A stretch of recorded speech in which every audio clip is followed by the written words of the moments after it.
You've just literally kicked off C2C Dublin 2019. I've just said to you, you sounded incredible. Your band are so tight. How was it for you? It was a blast. We've been in Dublin for a few days, rehearsing and exploring, and we had a really nice crowd there early to see us, which was lovely. Yeah, we had fun. Mm-hmm. And how excited are you for the next couple of days? Very, yeah. It's kind of a whirlwind of travel and shows. So I'm really excited. We go to Glasgow tomorrow and then London on Sunday. Wow. So I wish we had more time to spend in those countries, like we have had in Ireland. Yeah.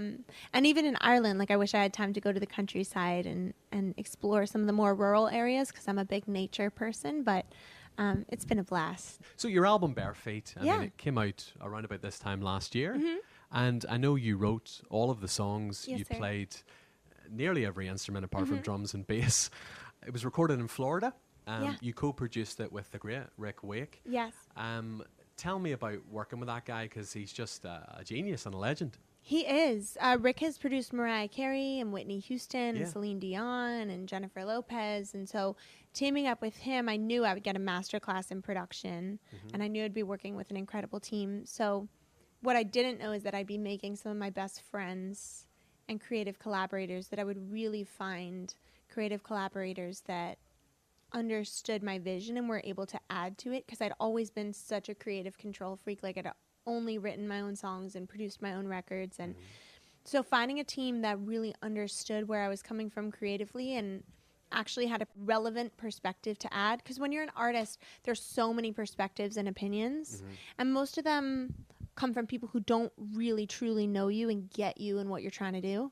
And then when you find those people that do, it's just such a breath of fresh air to have people who you can trust creatively. So that's what Rick is and has provided, with engineers like Gustavo Celis and my MD Nir Z, who played drums on stage tonight.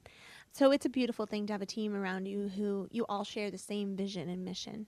But I know the album, well, the concept was originally more of a sort of acoustic singer-songwriter, Yeah. and the finished product is far from that. As I say, I mean, the album took a year to make, and this guy knows his stuff. So what was it actually like in the studio with him? Is he quite relaxed, and is it a slow process, or what? Well, the reason that the process was slow is because we were creating and defining our style. We knew we wanted to make a country-leaning record, but I love so many elements of modern electronic and pop production. I love synths, and I love processed vocals, and I love beats and samples. And so, you know, finding the marriage and blend of those two worlds, like with banjo and mandolin and acoustic guitar and electric guitar, is a real challenge. And it's something that, like, country is slowly dipping its toe into.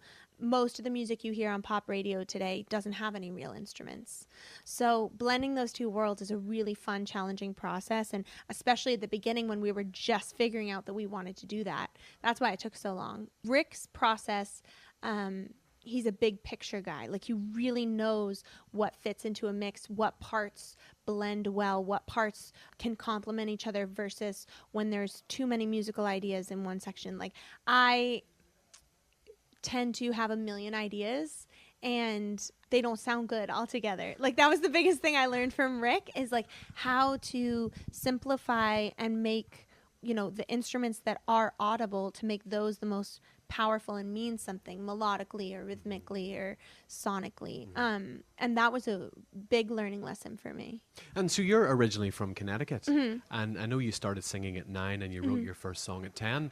I know you trained in opera and jazz. How important is that foundation, do you think, in just the basic maintenance? Because you're on the road quite a lot and you really do need to look after your voice.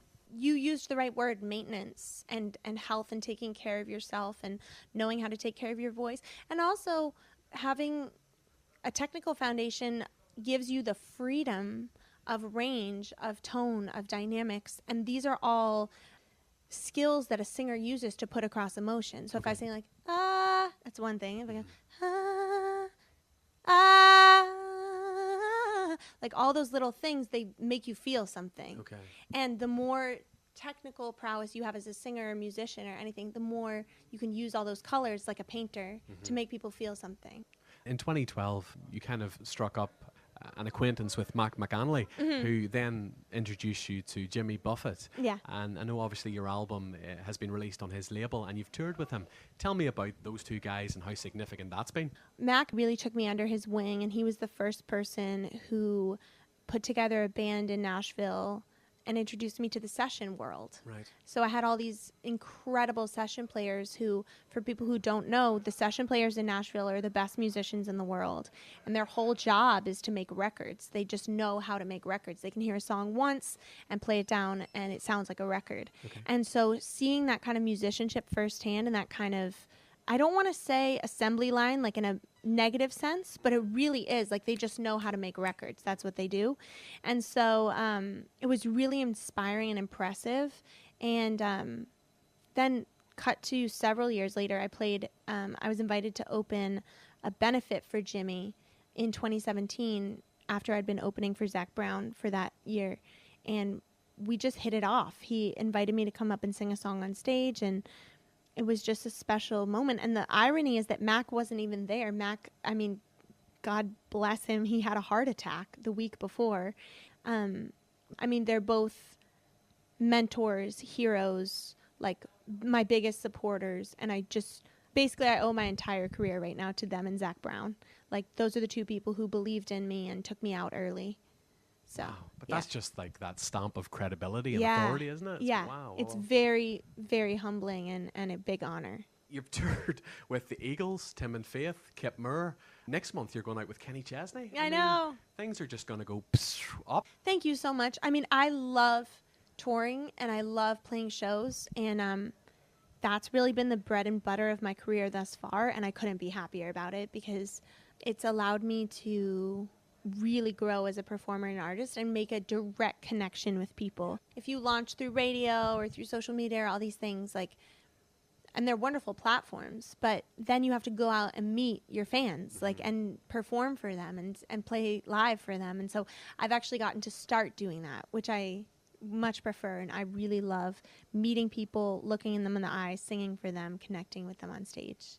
Caroline, listen, I've said it I think about 3 times. I love the album. The set was great tonight. Thank have you. a great weekend. And Caroline Jones, remember the name? Thank you so much, Stuart.